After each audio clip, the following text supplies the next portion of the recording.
ሰላም ሰላም ውድ የቀጥታ አድማስ ቤተሰቦች ሰላማችሁ ይብዛ። እንዴት ናችሁ? በዚህ ቻናል አማርኛ፣ እንግሊዘኛ፣ ሂሳብና ሌሎች ትምህርቶችን በኢሞ፣ በቴሌግራም፣ በዋትሳፕ እና በጉግል ሚት ከጀማሪ እስከ ከፍተኛ ያሉ ተማሪዎችን እያስተማርን እንገኛለን። ስለሆነም በየትኛውም ዓለም ሆናችሁ መማር የምትፈልጉ ፕላስ 251ን እያስቀደማችሁ በ978 40 92 73 ደውላችሁ በመዝገብ በቀጥታ መማር ትችላላችሁ።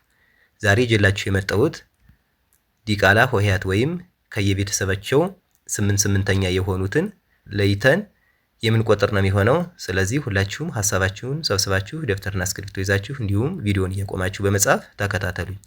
ወደ ክላሳችን ሳልፍ ከዚህ ጋር የምናገኛት ሏ ናት።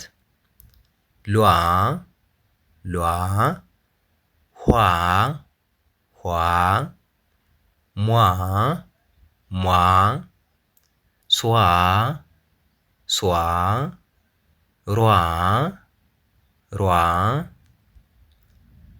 ሷ ሷ ሿ ሿ ቋ ቋ ቧ ቧ ዋ ዋ ቷ ቷ ቿ ቿ ኗ ኗ ኟ ኟ ኳ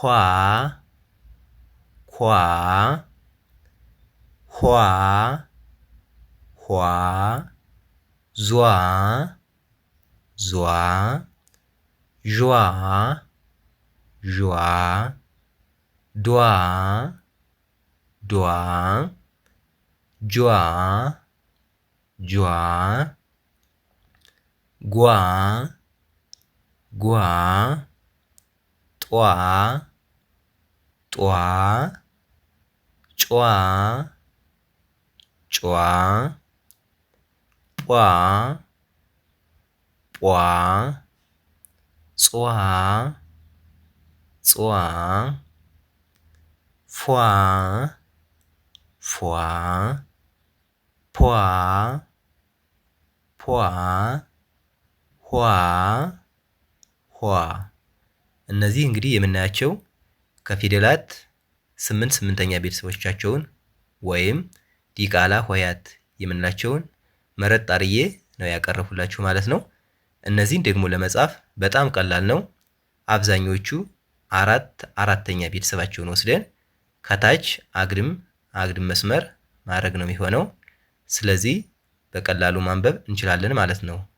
ድምጻቸውንም ቢሆን ለምሳሌ አንዷን ሏ የሚለውን ካየን ሌሎችም በዚሁ ስልት ነው ማለት የሚሆኑ። ለምሳሌ ኋ ሟ እያለ ዋ ዋ የሚል ድምጽ በተመሳሳይ የሚሄድ ነው የሚሆነው። እነዚህን ለመያዝ በቀላሉ እንችላለን ማለት ነው። ስለዚህ እንዳልኋችሁ አራተኛ ቤተሰብ ነው የምንጠቀም። የተወሰኑ በስተቀር ለምሳሌ ከዚህ ላይ ተንና ቸን ስናይ ራሳቸውን የመጀመሪያቸውን ወስደን ከዛ ከታች አግድም መስመር፣ እንደዚሁም ከዚህ ጋር ደግሞ ፐን ስናይ ራሱ ፖን ስናይ ራሱ መጀመሪያ ቤተሰብ ፐን ወሰድና አግድም መስመር አደረግን። ተ ቸና ፐ ውጭ ሌሎችን ስናይ ግን አራተኛ ፊደልን እየወሰድን ነው። ከዛ ከታች በስተቀኝ በኩል ካለው እግራቸው ከረዘመው አግድም መስመር እናደርጋለን ማለት ነው። ከዚህ ጋር ደግሞ ጓ የተለየች ናት። አራተኛዋን የማይባልም በቃ እቺ ለየት ያለች ናት ከሌሎች። እቺ ናት ለየት የምትለው እንጂ። ስለዚህ ከቷ ቿና ፖ የመጀመሪያ ቤተሰባችን ወስደን አግድም መስመር አስቀመጥን። ከዛ ደግሞ ጓ ደግሞ ለየት ያለች ናት ከሌሎች አጻጻፍ እንጂ ከነዚህ አራቶች ውጭ ሌሎች አራተኛ ቤተሰባቸውን እየወሰድን ከታች ከቀኝ እግራቸው ወይም ከረዘመው እግራቸው አግድም መስመር ማድረግ ነው ማለት ነው ለመጻፍ። ከዚያ ውጭ ንባባቸው አሁንም እንዳልኋችሁ አንዱን ከያዝን ኦዋ ኦዋ የሚል ድምጽ እያስቀጠል ማንበብ ነው ማለት ነው። ስለዚህ እነዚህን ለመያዝ አትቸገሩም ማለት ነው። የዛሬ ክላሳችን ይህን ይመስላል። ቪዲዮውን እያያችሁ ላይክ፣ ሼር፣ ሰብስክራይብ በማድረግ ቤተሰብ ሁኑ። በአጭር ጊዜ ማንበብና መጻፍ የምትፈልጉ በቀን 1 ሰዓት በሳምንት 5 ቀን እያስተማር እንገኛለን። ስልክ ቁጥራችን ከቪዲዮ በታች ስለምናስቀምጥ በኢሞ በቴሌግራም እና በዋትሳፕ ደውላችሁ በመመዝገብ በቀጥታ ማር ትችላላችሁ ማለት ነው። በቀጣይ በሌላ ክላስ እስክንገናኝ ድረስ ሰላማችሁ ይብዛ። ሰላም ሁኑ።